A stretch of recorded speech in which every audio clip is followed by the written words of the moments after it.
The autumn rain drummed against the windows of the Millbrook County Historical Society as Dr. James Crawford hunched over a collection of water-damaged documents. At 52, the local historian had spent the better part of his career cataloging the forgotten stories of rural Vermont. But nothing had prepared him for what he'd discovered in the basement of the old Everhart property. The house had sat empty for months after the county finally convinced Eleanor Everhart to move to the assisted living facility in town. At 78, she'd been the last of her line, living alone in the sprawling Victorian mansion that had housed 5 generations of her family. When the county began preparing the property for auction, they'd asked James to document any historical artifacts before the demolition. That's when he found the hidden compartment beneath the chapel floorboards.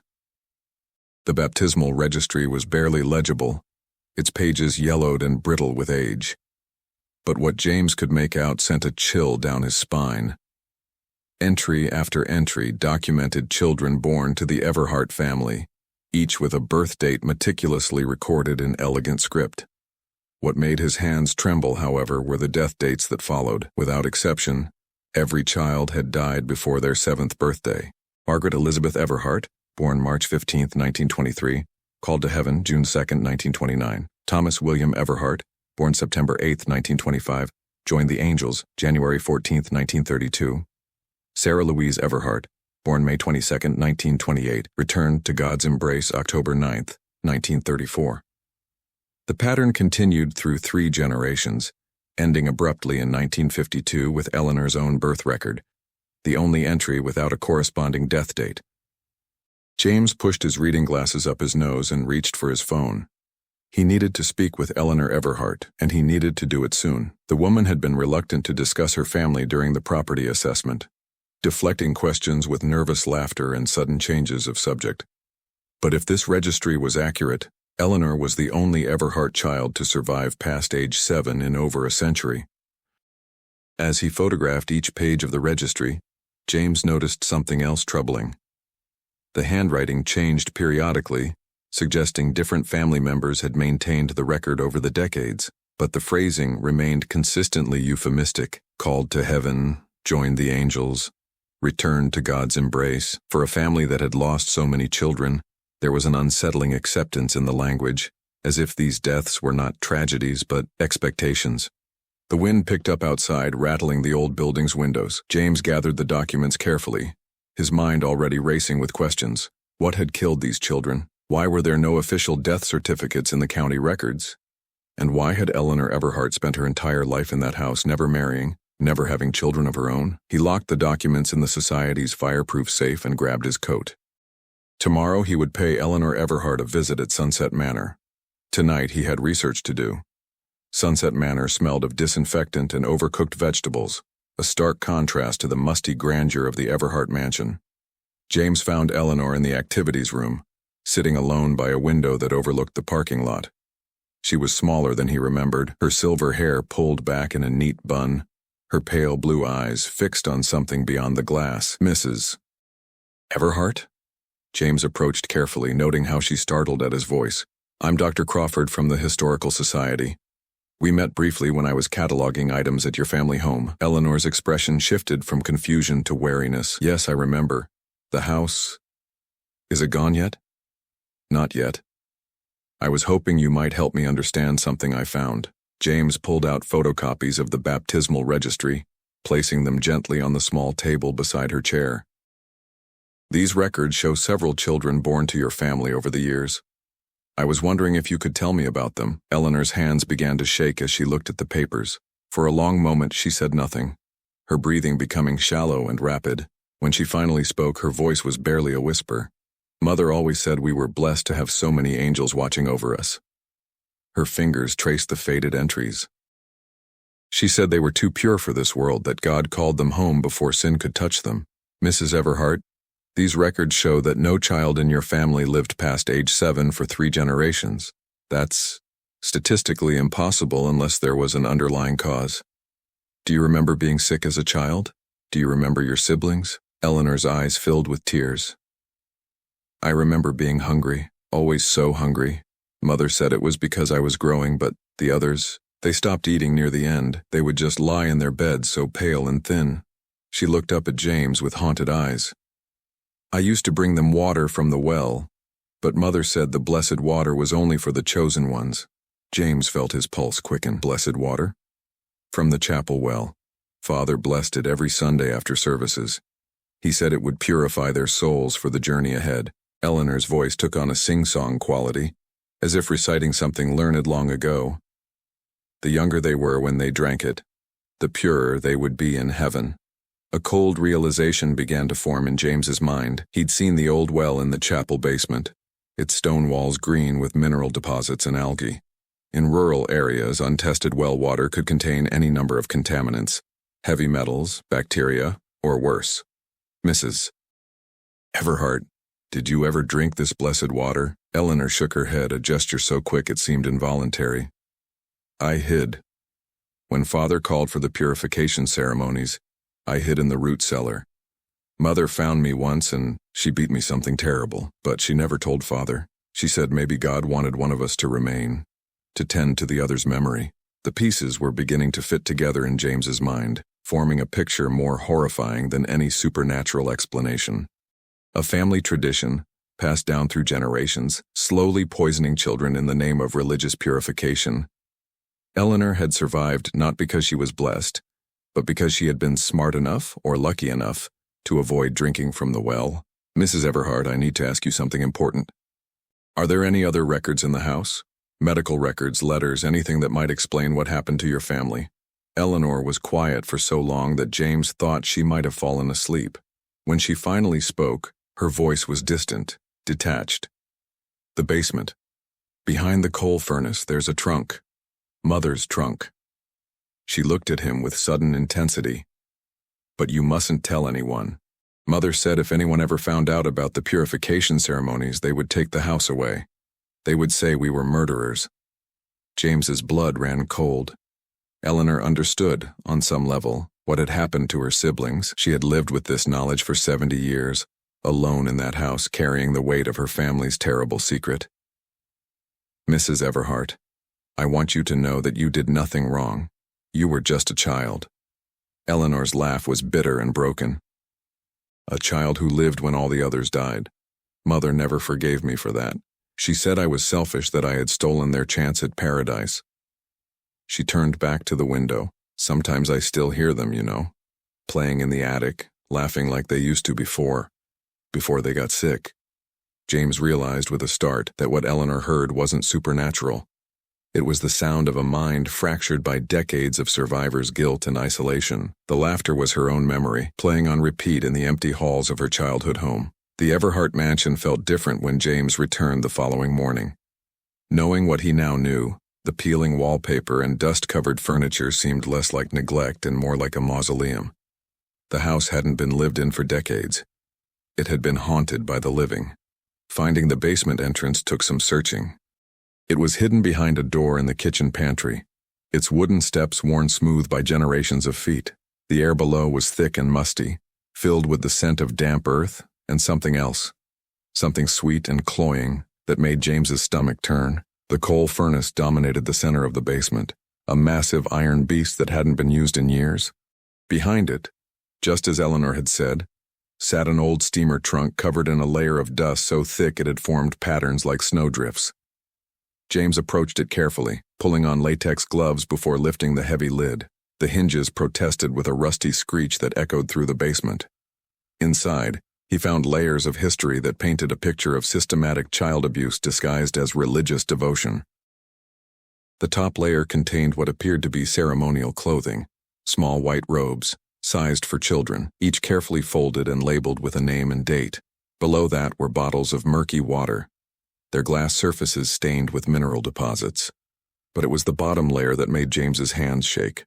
Medical records dating back to the 1920s documented recurring symptoms in Everhart children: nausea, vomiting, hair loss, extreme weight loss, and neurological symptoms including seizures and paralysis. The family physician, Dr. Marcus Whitfield, had initially prescribed standard treatments for childhood illnesses. But as the pattern continued, his notes became increasingly concerned, and then they stopped altogether. James found Dr. Whitfield's final letter to the family, dated 1949. "Mr. Everhart, I can no longer in good conscience continue to treat your children. The symptoms they present are consistent with heavy metal poisoning, specifically lead or arsenic contamination. I have repeatedly recommended testing your water supply, yet you refuse. I have a moral obligation to report this matter to the county health department if you do not seek proper medical attention for these children immediately. The letter was never sent. James found it folded inside Dr. Whitfield's medical bag, which had been hidden in the trunk along with everything else. Attached was a newspaper clipping announcing the doctor's sudden death in a car accident just 2 weeks after the letter was dated. But the most damning evidence was a handwritten journal, its pages filled with meticulous records kept by Eleanor's grandmother, Constance Everhart. The entries detailed a family tradition called the purification of innocence, a ritual supposedly revealed to the family patriarch in a divine vision. The Blessed Father has shown us the way to ensure our children's souls remain untainted by worldly sin. The water from the sacred well, when blessed properly and consumed regularly, will call the purest souls home before corruption can take hold. Each child called to heaven makes our family more holy, more blessed in the eyes of the Lord.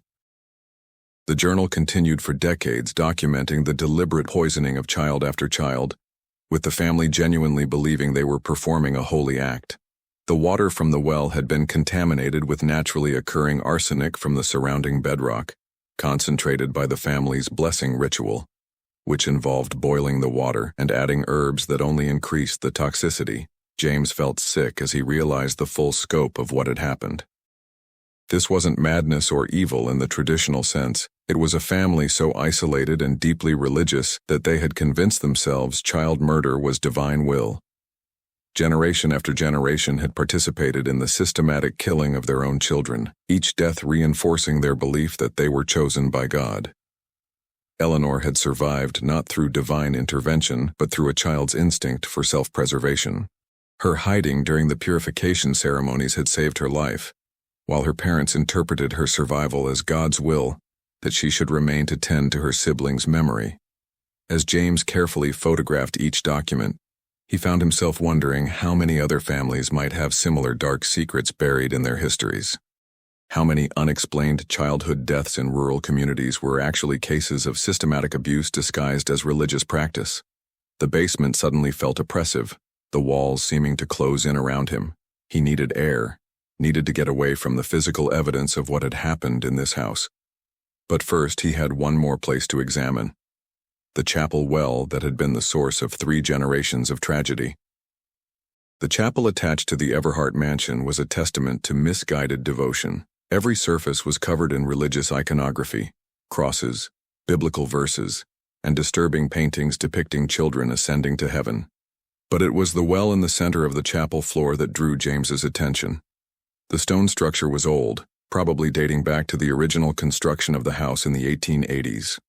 The water below was a sickly green color, and when James shone his flashlight into the depths, he could see a thick layer of mineral deposits coating the walls. The smell that rose from the water was sharp and metallic, unmistakably chemical.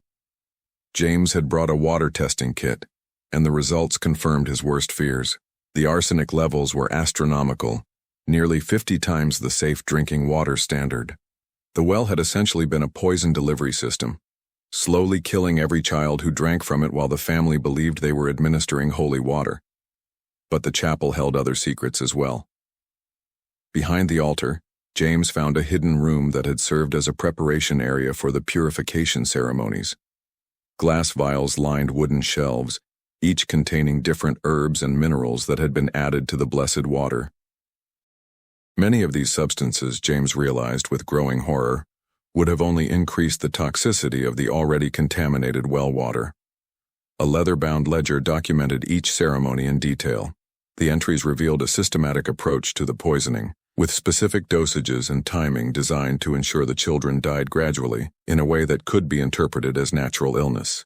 The family genuinely believed they were following divine instruction, carefully documenting their methodology as if it were a sacred religious text. Young Thomas began showing signs of purification on the 3rd day of the ceremony. His appetite has ceased, and he speaks of seeing angels. The blessed water is working as the Father promised. Another pure soul will soon join our heavenly family. James had to stop reading. The clinical detachment with which the family had documented the murder of their own children was beyond comprehension. These weren't the ravings of madmen. They were the careful records of people who genuinely believed they were performing a holy act. As he continued to search the chapel, James found evidence of Dr. Whitfield's attempts to intervene. Hidden behind a loose stone in the wall was a collection of letters the doctor had tried to send to various authorities: the county health department, the state medical board, even the FBI. None had been mailed, and James suspected the doctor had been silenced before he could expose the truth. The final piece of the puzzle was a confession letter written by Eleanor's father, dated just weeks before his own death in 1963. "I have lived my entire life believing I was doing God's work, sending innocent souls to heaven before sin could corrupt them. But as I lie here dying, I cannot escape the growing certainty that I have been deceiving myself. The water that I blessed, the ceremonies I performed, the children I helped guide to their eternal rest, perhaps these were not acts of divine will, but the desperate delusions of a family too proud to admit we were slowly poisoning our own blood. Eleanor is the only one left now, and she has never participated in the purification rituals. Perhaps God spared her not because she was unworthy, but because she was the only one pure enough to escape our terrible mistake. I pray that when I die, the truth dies with me. I pray that Eleanor will live a long life, far from this cursed place and the well that has claimed so many innocent souls. If anyone ever finds this letter, know that we were not evil people. We were simply believers who allowed our faith to blind us to the truth. The road to hell, as they say, is paved with good intentions." James folded the letter carefully, his hands trembling with a mixture of anger and sorrow. The Everhart family tragedy wasn't the result of supernatural forces or ancient curses. It was the inevitable outcome of isolation, religious extremism, and the toxic combination of natural contamination and misguided faith. As he prepared to leave the chapel, James took one last look around the room where so many children had received their death sentences. The afternoon sun streamed through the stained glass windows, casting colorful patterns on the floor around the poisoned well. It was beautiful and terrible at the same time, a monument to the dangerous power of unquestioned belief. Tomorrow, he would contact the authorities. The well would be sealed, the house would be condemned, and Eleanor Everhart would finally be free from the burden of her family's terrible secret. But tonight, James needed to return to Eleanor and help her understand that she wasn't a survivor by accident. She was a survivor by instinct, the only member of her family smart enough to refuse the poison disguised as salvation. James found Eleanor in the Sunset Manor garden, sitting on a bench beneath an old oak tree. She looked smaller than ever, wrapped in a thin cardigan despite the warm afternoon sun. When she saw him approaching, her face crumpled as if she already knew what he had discovered. "You found it, didn't you?" she whispered. "Mother's trunk, the chapel records." James sat beside her carefully, choosing his words with precision. "Mrs. Everhart, I need you to understand something very important. What happened to your family wasn't divine will. It wasn't a curse or a blessing. Your siblings died because the well water was contaminated with arsenic, and your family unknowingly poisoned them while believing they were performing a religious ritual." Eleanor was quiet for a long time, staring at her hands folded in her lap. When she finally spoke, her voice was steady but hollow. "I always knew deep down, even as a child, I knew something was wrong. The way they got sick, the way they changed. It wasn't like any illness I'd ever seen in other children." She looked up at James with tears in her eyes. "But admitting that would mean admitting that my parents were, that my whole family were victims," James finished gently. "Your parents, your grandparents, they genuinely believed they were following God's will. The contamination was natural. The arsenic was already in the groundwater. Your family didn't know they were poisoning anyone. They thought they were saving souls." Eleanor shook her head vigorously. "But they kept doing it, generation after generation. How could they not see what was happening?" James had been wrestling with this question since discovering the records. "Isolation," he said finally. "Your family lived in complete isolation from the outside world. They had no medical knowledge, no scientific understanding of contamination. They saw what they expected to see, divine intervention rather than systematic poisoning. And each death reinforced their belief that they were chosen by God for this terrible purpose. What about Dr. Whitfield? He knew, didn't he? He suspected, yes, but he died before he could expose the truth.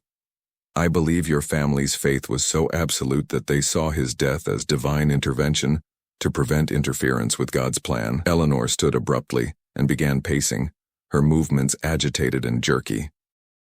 All those years living in that house, hearing their voices, feeling their presence, I thought I was going insane. I thought I was being haunted by the children I failed to save. You didn't fail anyone, James said firmly. You were the only one smart enough to hide, to refuse the poisoned water. Your survival wasn't an accident or divine favoritism. It was self-preservation. Eleanor stopped pacing and turned to face him.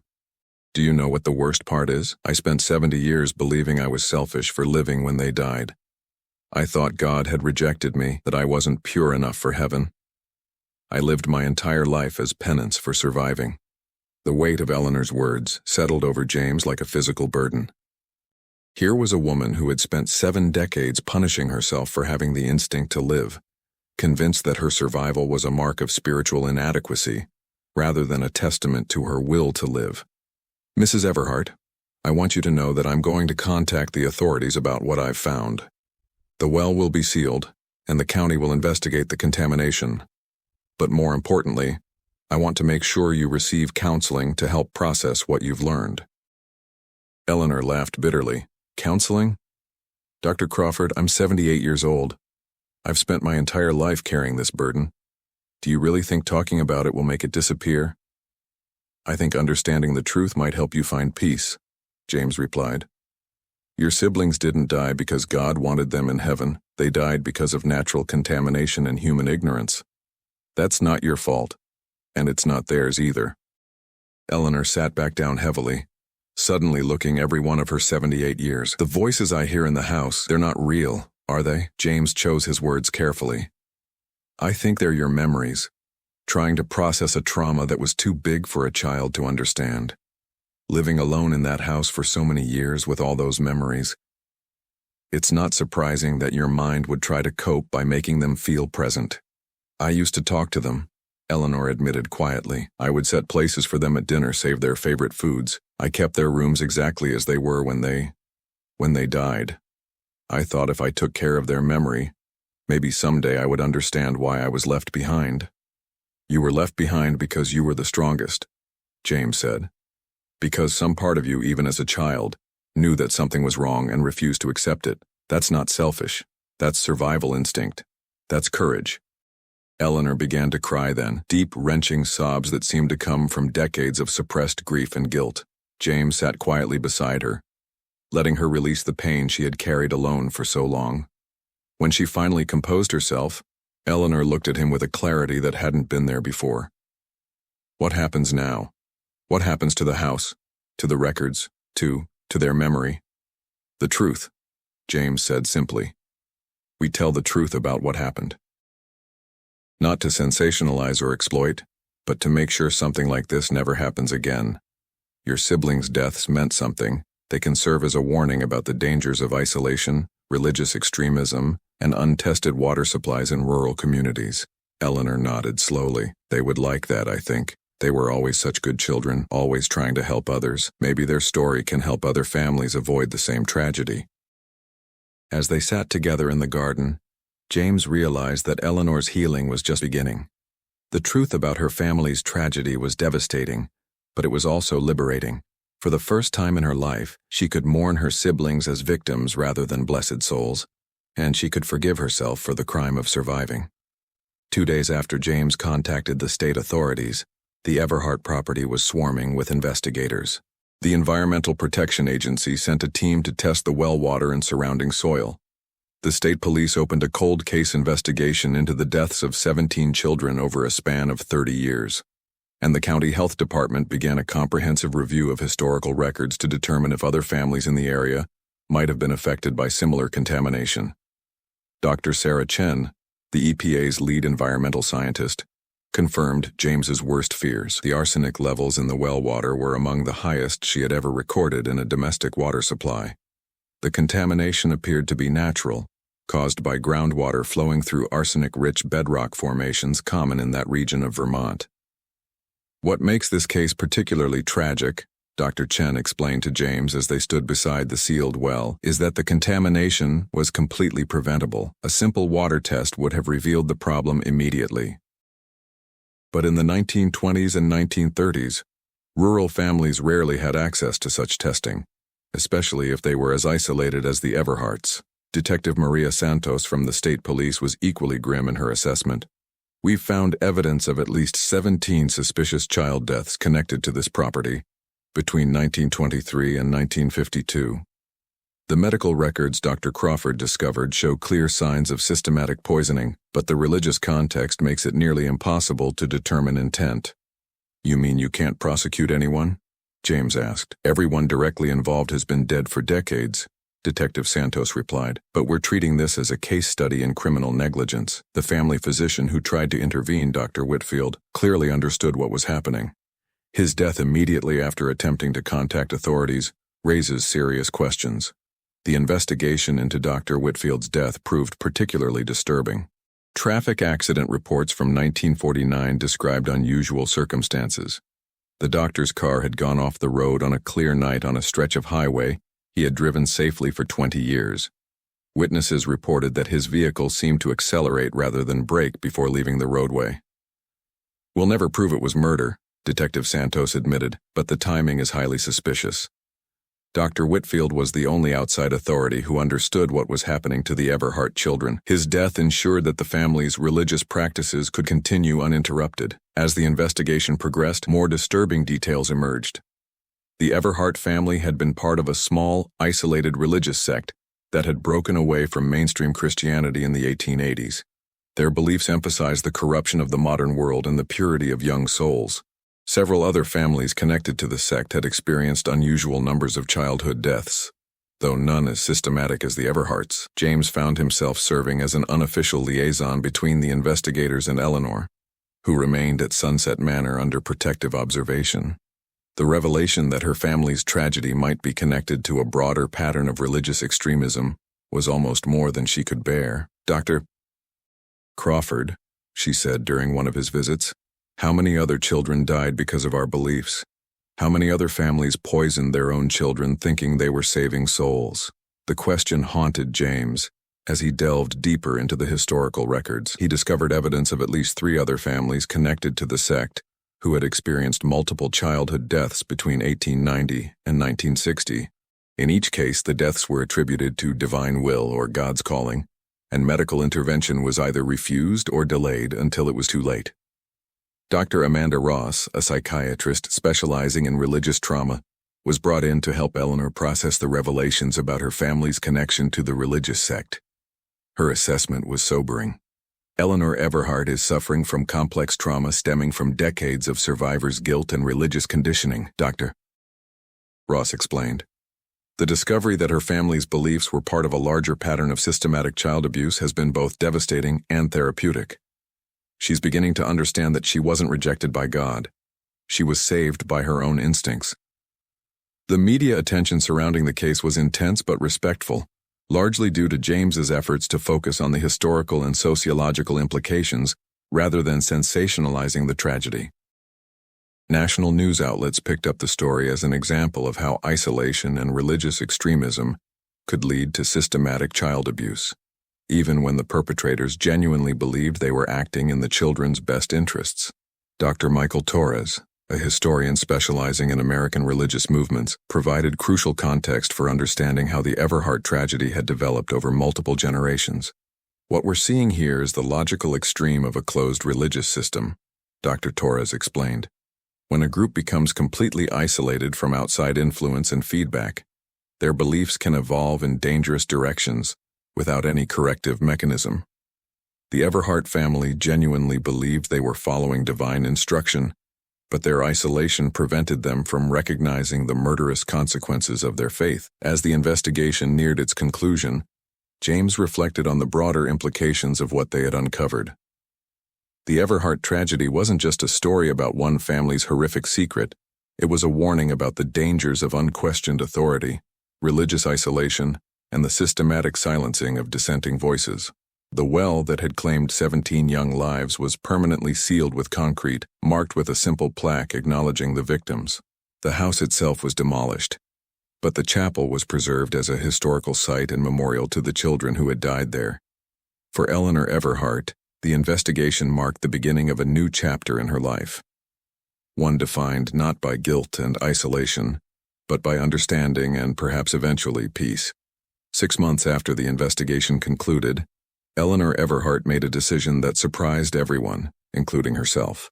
She agreed to participate in a documentary about her family's tragedy, hoping that sharing her story might prevent similar cases of religious extremism and child abuse. The documentary crew arrived at Sunset Manor on a crisp October morning, led by filmmaker David Morrison, whose previous work had focused on historical traumas and their long-term effects on survivors.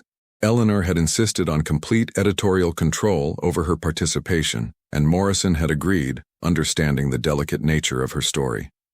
"Mrs. Everhart," Morrison said gently as they set up the cameras in a quiet conference room, "I want you to know that you can stop at any time. This is your story to tell, and you have complete control over how much you share." Eleanor, now 79 and noticeably frailer than she had been during the investigation, sat quietly for a moment before responding. "Dr. Crawford helped me understand that my silence wasn't protecting anyone anymore. My parents are dead. My siblings are dead. Everyone who could be hurt by the truth is gone. But other children might be saved if people understand how something like this can happen."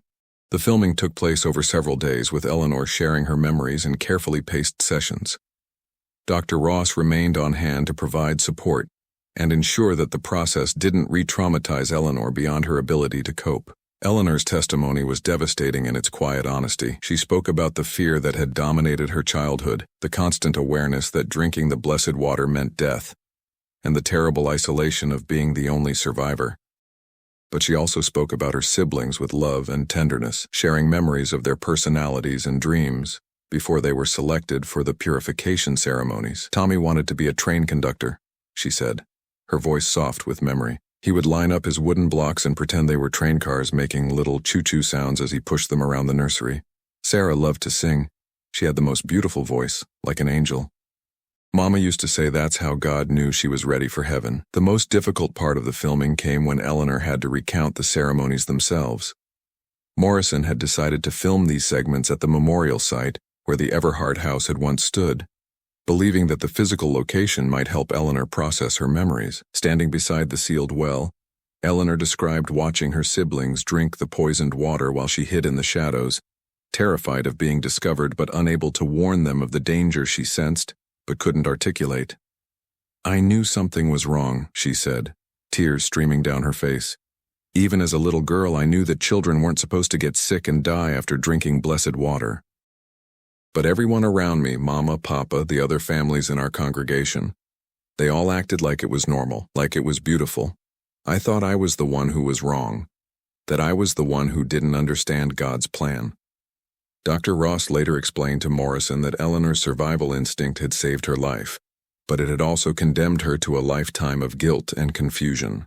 She spent 70 years believing that her instinct for self-preservation was a spiritual failing, learning that it was actually wisdom, that she was the only member of her family smart enough to reject the poison, has been both liberating and overwhelming.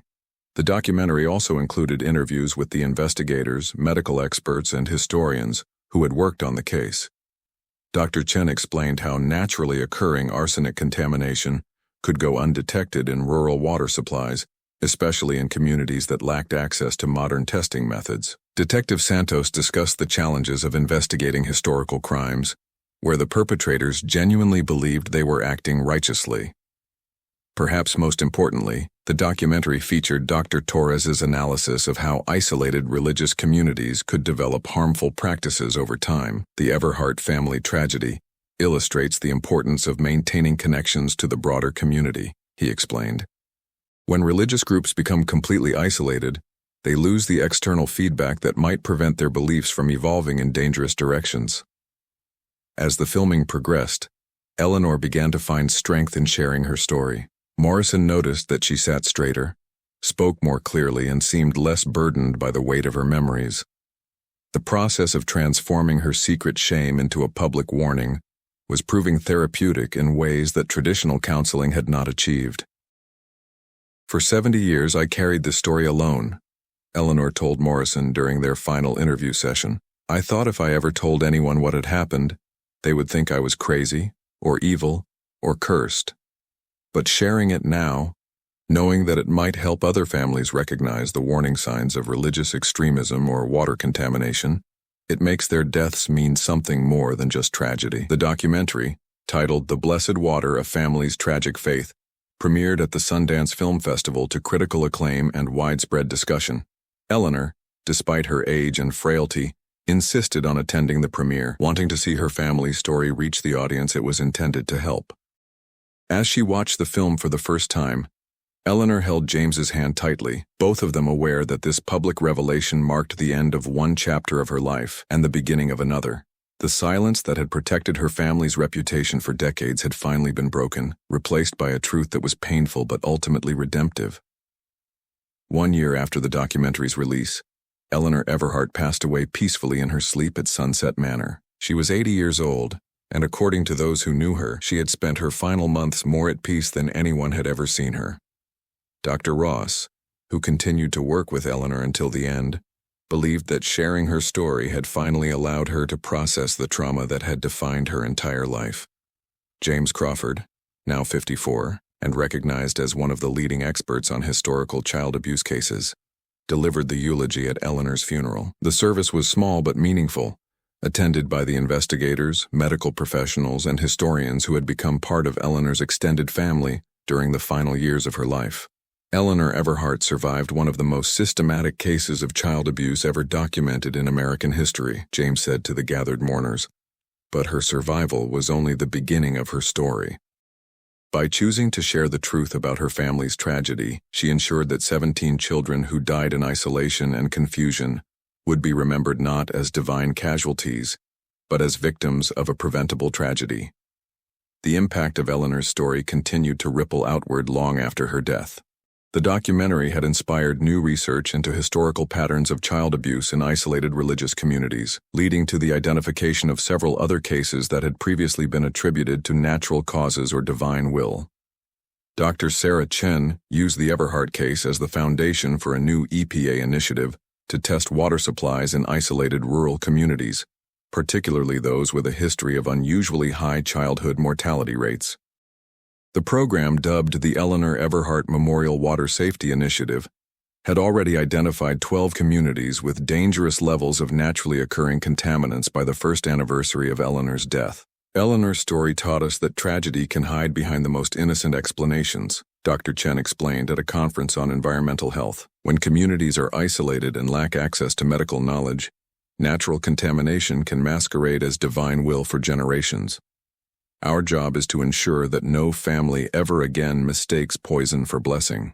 Detective Santos continued to investigate historical cold cases involving suspicious patterns of childhood deaths in religious communities. The techniques developed during the Everhart investigation had proven invaluable in identifying other cases where systematic abuse had been disguised as religious practice or natural tragedy. We've opened investigations into at least 15 other cases across New England where isolated religious groups experienced unusually high rates of childhood mortality, Santos reported.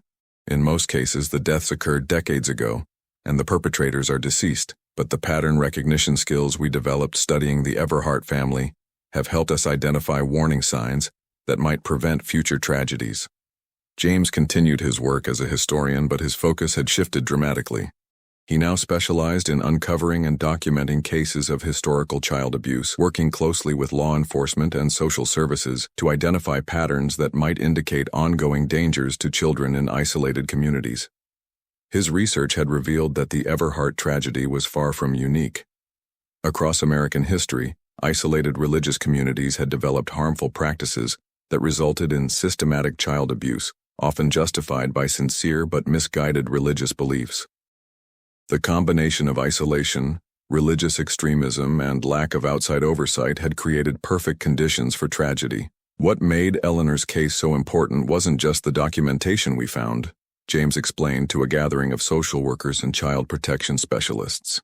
It was her willingness to break the silence that had protected these practices for generations. By speaking out, she gave us a template for understanding how well-meaning people can become perpetrators of systematic abuse. The memorial chapel built on the site of the former Everhart mansion had become an unexpected pilgrimage destination for survivors of religious trauma and families affected by environmental contamination. The simple stone structure contained a memorial wall listing the names of all 17 children who had died on the property, along with a plaque explaining the circumstances of their deaths. Dr. Amanda Ross, who had worked so closely with Eleanor during her final years, established a treatment center specializing in religious trauma at the University of Vermont. The Eleanor Everhart Center for Religious Trauma Recovery provided free counseling and support services for individuals struggling to recover from harmful religious experiences. Eleanor taught us that healing from religious trauma requires more than just understanding what happened, Dr. Ross explained. It requires replacing harmful beliefs with healthy ones, rebuilding trust in one's own instincts, and learning to distinguish between authentic spirituality and manipulative control. Her courage in sharing her story continues to inspire other survivors to seek help. The documentary itself had won several awards and continued to be used in training programs for social workers, law enforcement officers, and medical professionals. Its unflinching examination of how good intentions could lead to horrific outcomes had become a case study in recognizing and preventing systematic child abuse. David Morrison, the filmmaker, had gone on to document several other cases of historical abuse uncovered, using techniques developed during the Everhart investigation. He credited Eleanor's courage with inspiring a new genre of historical documentary that focused on giving voice to previously silenced victims. Eleanor showed us that the most important stories are often the ones that families work hardest to keep secret, Morrison reflected. By breaking her family's silence, she not only found peace for herself but created a pathway for other survivors to find their voices. Perhaps most significantly, Eleanor's story had led to changes in how child protection services approached cases involving religious communities. New protocols required investigators to look beyond surface explanations when encountering patterns of childhood illness or death in isolated groups, and to involve experts in environmental contamination and religious psychology when necessary. 5 years after Eleanor's death, James returned to the memorial site for the annual remembrance ceremony. The small gathering included survivors of religious trauma, environmental health advocates, and families who had been helped by the various programs inspired by Eleanor's story. As he stood beside the memorial wall, reading the names of the 17 children who had died so long ago, James reflected on the strange journey that had brought him to this moment. What had begun as a routine historical survey had become a mission to ensure that Eleanor Everhart's courage in breaking her family's silence would continue to protect children for generations to come. Tommy, Sarah, Margaret, William. James read the names aloud as had become tradition at these ceremonies.